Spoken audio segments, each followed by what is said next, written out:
Hello, everybody, and welcome back to another episode of Moving into the Future. We are having a discussion on part 2 of Jeff and I's conversation. In part 1, got to know a little bit more about me and how I got to the advanced group. And now we're going to talk about the future, putting the future and moving into the future, and what we're working on with OMA and the advanced group's national account division.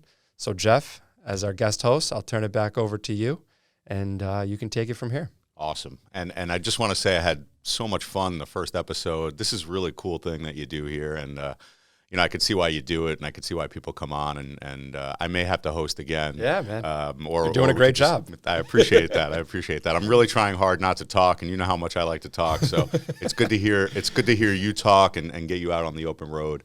So I know we were talking a bit about OMA that had come up in a couple of conversations we had in the previous episode.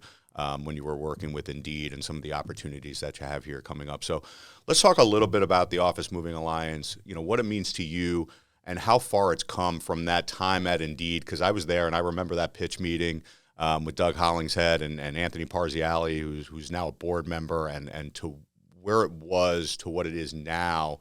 And, the difference between us going up against, say, a Grable, which is, a competitor in our space that had the account. So talk a little bit about all of that. Yes. So I mentioned too, that when I was at Indeed, that brought me into the national and global move market, if you will. And those competitors in OMA, it was significant because OMA was still, I don't want to say, I guess you could say a young company, if you will. And to see the ascension since then has just been remarkable. And, all credit to Doug. He's done a really great job with that. And not just Doug, Jim does a great job. There's so many people who are a part of it. And that's the good part about it. I talked about the community before with IBD Pros, the community that's been built through OMA with all of these different, significantly, talented and successful moving professionals and companies in these separate markets who come together to build this organization is really, really impressive. And the growth and the ascension is just, it's unbelievable. And to be a part of it like now is so perfect for me and advantageous for everything I'm trying to do.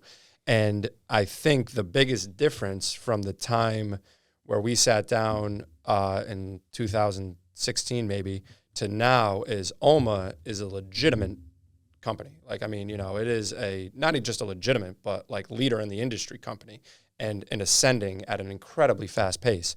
Again, seeing the parallels between Indeed and that ascension and OMA and our ascension now, they're incredibly similar. You hit a certain point where it just, there's that steady growth and then the growth just goes like that. And it's we're like getting to that point now. And I think everything that we have set up and the foundation that's been stabilized, it's only going to go far, far, far beyond where we were and even where we are now.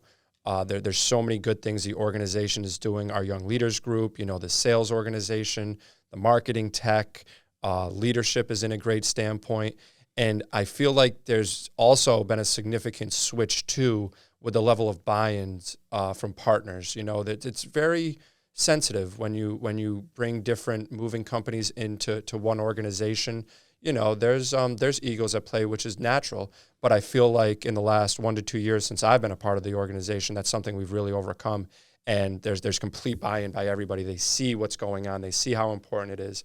Not just for them from a business perspective, but also growing their business beyond, because what happens is in a lot of smaller markets and stuff like that, there's a peak. There's only really so high you can go just because of market share or how much you can scale your local business. But with OMA, it presents an opportunity to really grow exponentially. And the dynamic between OMA, the company, and its partners is so unique in the market and works so well.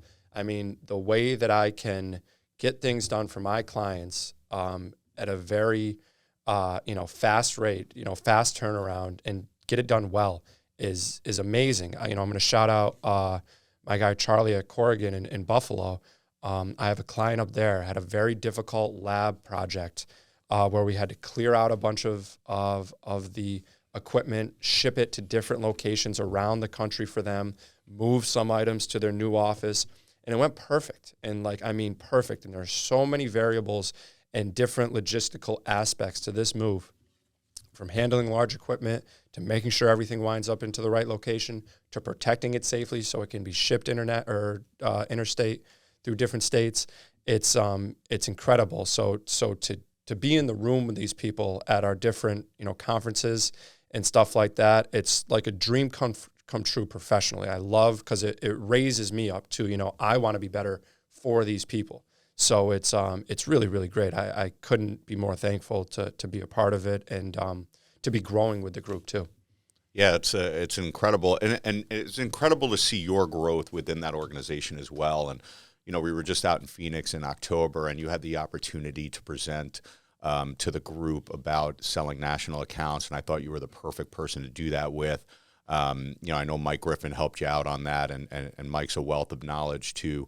Talk to me about how OMA has helped you develop some of your skill set, in terms of national accounts, talking to some of the people that have been there before and do it pretty successfully. Yeah. See, that's the thing, and I always keep that in mind in moving. Some of the minds in that room have been doing moving longer than I've been alive, in some cases, and, they've forgotten more than I know. So to have guys like Mike and Bob and, there's a number of them who I can rely on and learn from and, get different perspective. Brian, who came on the podcast, like, these are guys, Tom Hinckley, these are guys who have done so much in the moving industry and have become, they are leaders. They are the cream of the crop in terms of, men, Peggy Coakley, women who have succeeded in this industry and created businesses and grown moving businesses. And that's what I aspire to do. That's what I am doing. So to, have their guidance and their willingness to help me, it's I can't even give the right verb or adjective to describe, how important and meaningful it is to me as a young professional. Yeah, and those are big time names right there. You just shouted out a lot of people. Fireball, Tom Hinckley, and people like Doug Hollingshead, who've been doing this a long time, and Peggy for sure, who's incredible. And I've had the opportunity to speak to her many times. Speaking of Peggy, I know you're part of the Young Leaders portion or committee of OMA. Talk a little bit about that, because I thought it was such an incredible thing to see all of the young leaders get up there, and say what they value about that committee. And I keep calling it a committee, but it's really, really something more than that. So talk to us a little bit about the young leaders. Yeah. And, credit to Peggy, because she took that on from a board perspective. Peggy Coakley from Coakley Brothers in Milwaukee is on the board of OMA. And one of the things they decided is that they wanted a board representative to help guide the group and found the group, if you will, because it's brand new.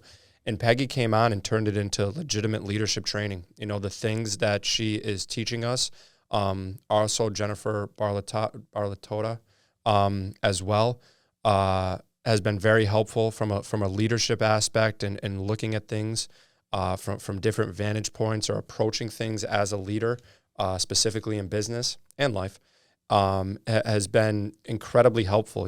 It's when the group, the idea of the group when it started, I was in Denver, I think. No, I had to be in Charlotte. I was in Charlotte.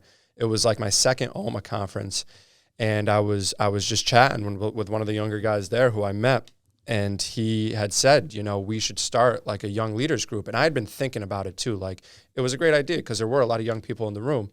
And I was like, yes. I was like, I'll bring it to Doug. Like, I'll talk to Doug about it because I had a relationship with Doug at the time, more so than he did.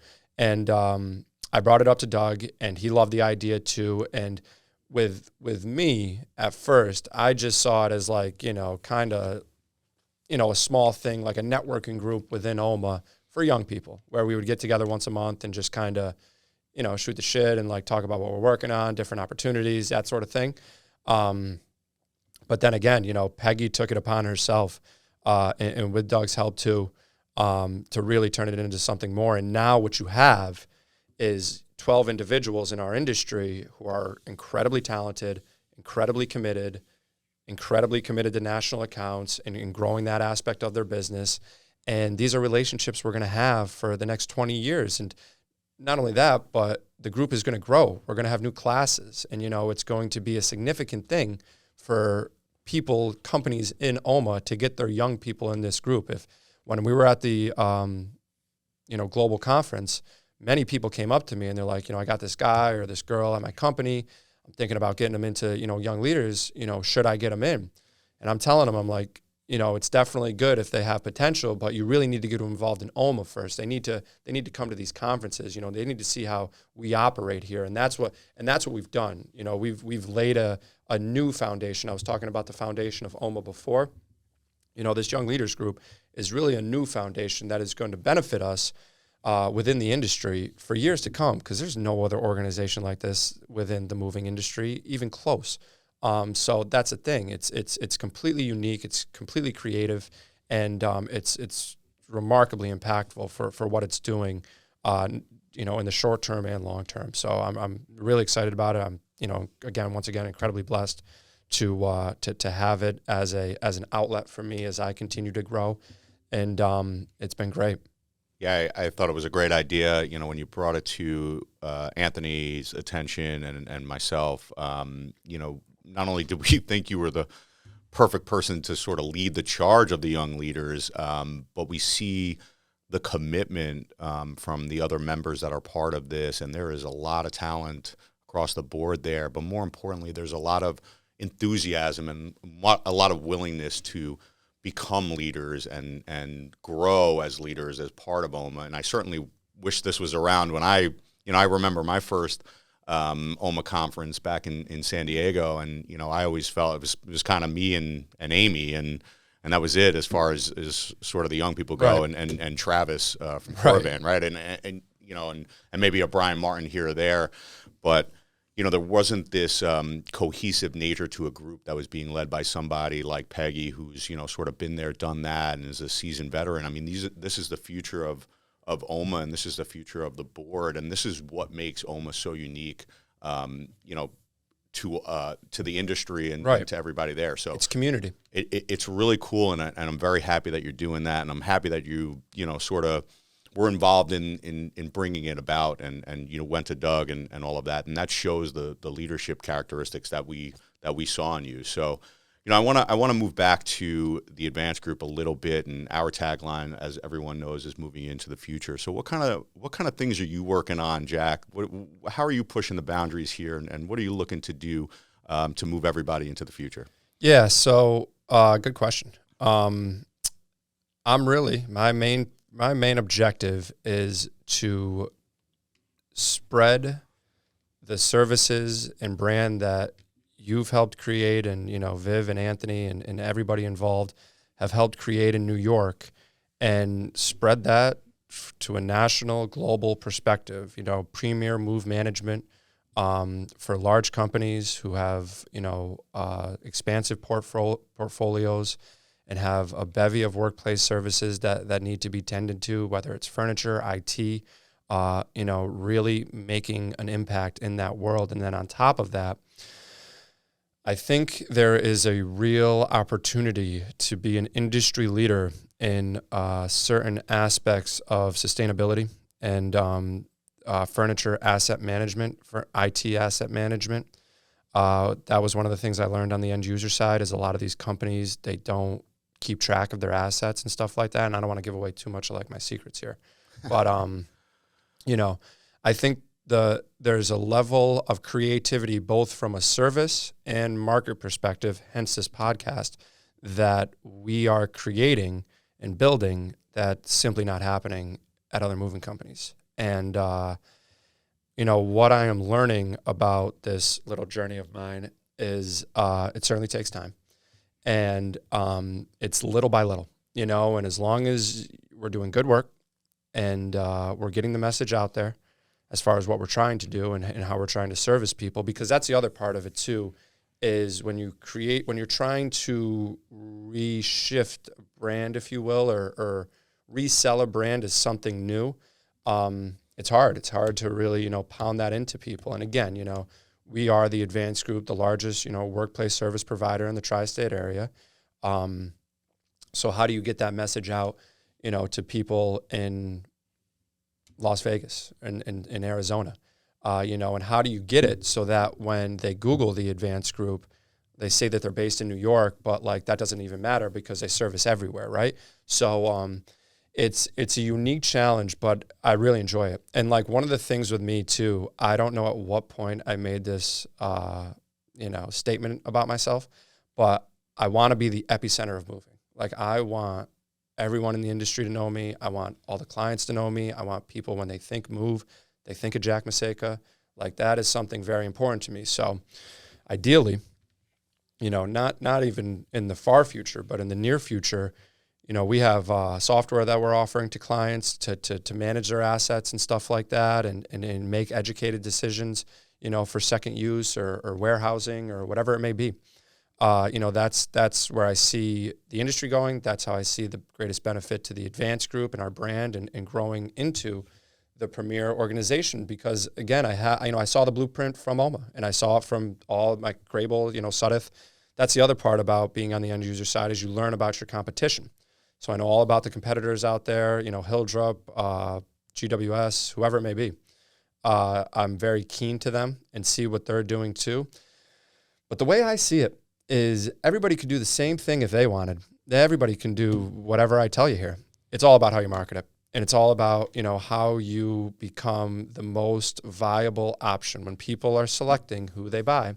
Because, shopping in today's world is mostly online. So they're checking reviews, they're getting feedback from different avenues. So how are you marketing it in a way that people just inherently think we have to use them? It's the Advanced Group. They're the people, So we've done a good job at that. We're laying the foundation. Right now it's like, very much new. It's in its infancy, if you even would give it that far. I don't even know if I would. I guess it's 2 years old. Since we started 2 years ago, it's 2 years old. So it's in its infancy. So, when you look at it from that perspective, we're laying the foundation. It's there. We're providing good work. My name, the Advanced Group name, is getting out there at a national level, global level. People know me. So, it's growing in that effect. If you look at the year end this year, the amount of people who I met this year, significant. My network greatly increased. So this is good. Now it's just about building it up. And I think next year it's going to be largely about marketing. We'll work with Lisa and Sam on that stuff. I got a few ideas, but I think if we can provide solvable options to our clients' problems at a national and global scale, specifically around sustainability, we'll be in a very good position. Yeah, and one of the takeaways of many that I got from you on that is workplace service provider and sustainability. I really like both of those phrases. Let's talk a little bit about workplace service provider. I know you had mentioned Jack being synonymous with moving, and you're doing a really great job of that. But I also know that the opportunities you're bringing to the table are so much more than that. And as some of the members of OMA like to say, Tom Hinckley in particular, integrated services, right? So let's talk a little bit about that and how that can help, your client base on a national and global level in terms of putting together services that we can package together and deliver to them. Right. So remember how I was just saying people go online and they check reviews and stuff like that? Well, back in the day, if you needed something done, you would go to a friend or a neighbor and they would say, I got a guy. And then they would introduce you to that guy, right? So now on the other end of that, once they find their way to the Advanced Group, my clients, I tell them they can come to me for everything. I got a guy or a girl, always. I can find you the right people with those integrated services. So whether it's, furniture installation at a national or global scale, IT management, warehouse management, furniture, design, construction, logistics, whatever it is, I got a guy or a girl for that. And I do. And I mean, they're qualified and talented too. So again, that's from a consultative standpoint. And that's, it takes time, like that's a trust thing, right? So, you have to build that trust from the get-go to even allow them to ask you that question. But I do have clients, who come to me for everything. Whenever they need something, they know me, cleaning, whatever it is. I got somebody in global markets. I got somebody, which not a lot of people have that, at least in not qualified.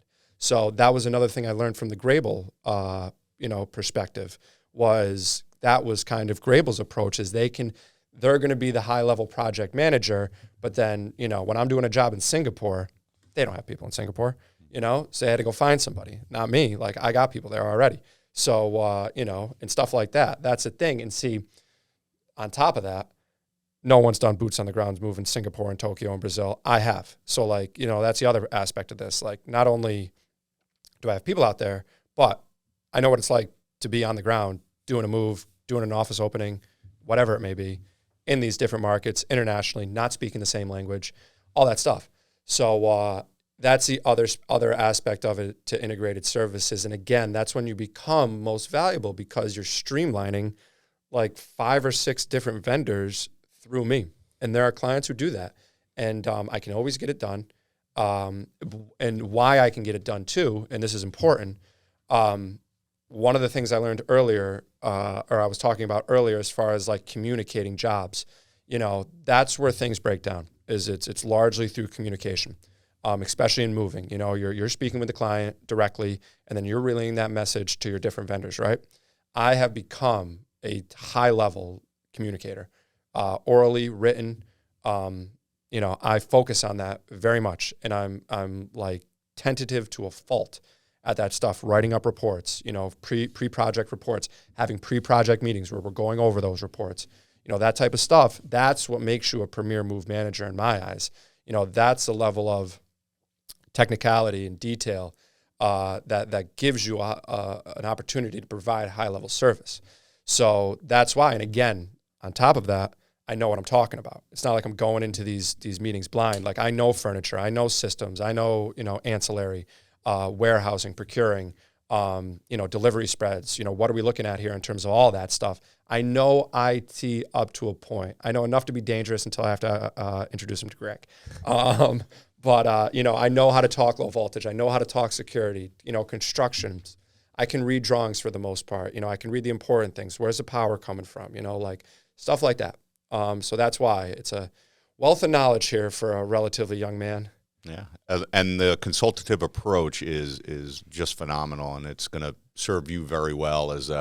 Give a shout out to Don Heineman here of I'm the VP of whatever you want me to be the VP of, right? Exactly. So he got me the idea. You need me to paint stuff, I'll paint stuff for you. I'll do whatever you need me to do to make you happy. You're my client.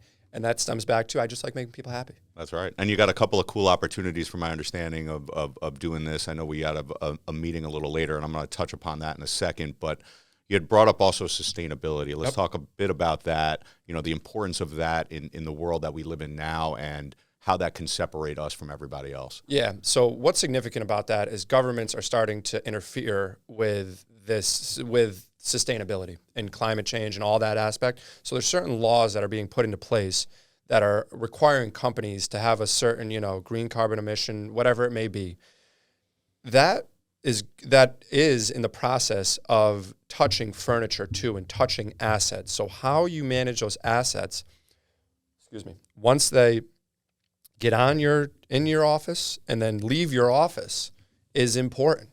And it's going to be important to make sure you have the necessary vendors in line to service those. And there's a lot of different ways you can go about it, but setting up those processes from the start. So this is what I'm working on with Nadine from Tyga Tracks. We're implementing it with our first client, and shout out Nadine. She's somebody I've been working with since Indeed too. When I was at Indeed, we had realized because we were in a fast growth, process, we just needed to get these offices opening. We did not account for our furniture assets. So if there was a flood or a fire and this office burned down, we would have been screwed. So I had to go back and institute a asset management process. I ended up leaving, shortly after I could see it really get rolled out. But I spoke with Nadine about implementing RFID tracking on each furniture asset. So if it moved from location or floor, we knew where it was and we could keep track of it. Now, at the time, Nadine suggested a RFID tracker that was about the size of this water bottle. Now it's about the size of a dime. And we're implementing it for a client in a beta test, and it's sick. And again, no one else is doing this. No one else is thinking like this. It's awesome. So again, it's in the beta stage, but we were talking about it yesterday. We had a meeting. This is something we can look back on next year and be like, look at what we did, last year in terms of getting this involved with clients. Because I have clients across my portfolio who I can implement this to and easily, not even sell, but like consult and tell them with everything coming up, it's going to be important that your assets tell a story, right? Okay, when was this asset purchased? How long have you been using it? Are you even using it? Is anybody even sitting here ever? Those sort of things, and it can be done. That's what we're working on. So that's the type of stuff that I see from a sustainability standpoint where companies can make educated decisions on their assets and what they're going to do with them. And, is this asset worth enough money to put into storage and, leave it there for 6 months until we open up another office, in which case then there's going to be another expense on top of that, which includes shipping and installation? Or does it make more sense to buy new and donate this furniture and look for options in that stuff? That's the type of consultative approach that I can provide. And again, so many people will look at it. You get this big, quote with warehousing, warehousing in, warehousing out, disassembly, storage costs for 6 months, shipping to all these new locations. Okay, let's look at that. Then look at how much it's going to cost to buy new furniture, right? And that cost. They're going to give you a quote to buy the new furniture, but they're not going to include the warehousing costs for that and the installation costs for that, as well as the delivery spreads with supply chain being an issue right now. So these are all things that you need to take into account that just a lot of people on the end user side don't, and why would they? Like, they're not paid to know that stuff a lot of times. So, that's where I'm getting at is I want to provide a service from a sustainability aspect and a global impact aspect where your entire portfolio of furniture assets tells a story, and it's very easy to understand. There's going to be certain alerts that'll come when the appreciation value hits a certain level. You can also look at it from a warehouse management perspective. You've been paying storage up until this amount. At this point, it doesn't make sense anymore. Let's get it out of here. Let's donate it, recycle it, because that's the other aspect of it. Recycling is still a decent solution because, there are credits you can get back from that, a lot of times. So there's a lot of different ways to go about it. And that's the unique creative ways that I look at it and we're implementing now, which is great. I think that's going to be a big initiative next year. And we'll see where it goes. Yeah, that's really cool and very important with a lot of the ESG requirements coming on board. And as you mentioned, not only just the government sort of implementing this, but companies wanting to do this for a whole host of reasons, right? Whether it's good PR or they want to be involved in some of this ESG stuff, or they just have a mission to be sustainable. I think it's a really unique perspective. So you're not only just consulting on how we can get this project done from inception to completion, but how we can handle it in a very thoughtful, mindful way that we can coordinate back with ESG and make sure we're adhering to that. So I think that's all really, really awesome. And it's also great to hear you pushing the limits. As I had mentioned a bunch of times, you're really, really good at that. I know we have an opportunity that we're going to speak about a little bit later, and we have a meeting about. Talk to me a little bit about that and how you're pushing the boundaries on some of the other things that we were going to provide coming up very shortly in the future. Right. Yeah, no, as far as, facility services, see, again, at Indeed, I was a quasi facilities manager because I was responsible for opening all of the offices and we didn't have a facility team at this time. So it relied on me to manage the facilities, appliances, equipment, all the stuff in the office, right? Now we have opportunities with the advanced group to provide facility services as well. And again, this is an opportunity where I'm not going in blind. Mr. Dom Hyman, I'll be VP of whatever you want. yeah, that's great. And, you should take that approach. But if a client is entrusting you to handle and manage their facilities for you as an outside vendor, you got to know what you're talking about a little bit, and you got to know what it's going to look like. And I do. And, I'm one of the things that I'm best at is setting up processes and setting up, chains of command and who's responsible for what. Those are the things that I really excel well at. So this is a situation where a fast growing, you can call them a retail brand, I guess, lab, I don't know. It's a veterinarian clinic. But anyways, they're going to have multiple locations sprouting up in the next year, and they need to scale their facilities. And obviously dealing with something like a veterinarian clinic, there's a lot of lab equipment. There's HVAC systems that are going to get dog hair and stuff in them and all the time. So there's going to be a constant need for some level of facilities management. And we're working together, myself and you, right now to set that up. And, we're using our resources in order to make it happen. Because, again, I got a guy. And, we're finding the guy who can help us with this. And, I'll be there from a high level. This person's going to provide more of the boots on the ground technical aspect of it. And we'll set up very simple processes that'll be scalable for a relatively fast-growing veterinarian clinic. And that's the type of work we can provide. And, nothing is too big or small, because small, it turns to big real quick. So that's the type of things. And I just don't know how many people, especially young people, are willing to think that way. Old people as well, people get so caught in their lanes, like I'm on the Autobahn, baby, I'm moving, so wherever these opportunities lie, I'm willing to go. And this is somebody who was at that tech company, who really enjoyed the way I worked and did my processes, and reached out to me and said exactly that. And he said he needs help with this, and I'm helping him, and that's it. And that's what I aim to do. So it's working out well. I'm excited for it. Again, could be a great opportunity for us going into next year. So we'll see where it goes. Yeah, that's awesome. Well, you heard it here first. Yeah, our right. New division, right? Yeah, right. Yes. Facilities management and maintenance services. So Jack is going to be heading that one up, and we're gonna really do a lot with that, I think. And what a great idea! And I'm glad that you brought that opportunity to the table. And I know we got to wrap it up. So my last question for you is, what are you doing for the holidays? Let me just step back from facilities management and services. It's such a key aspect to the entire workplace services arena.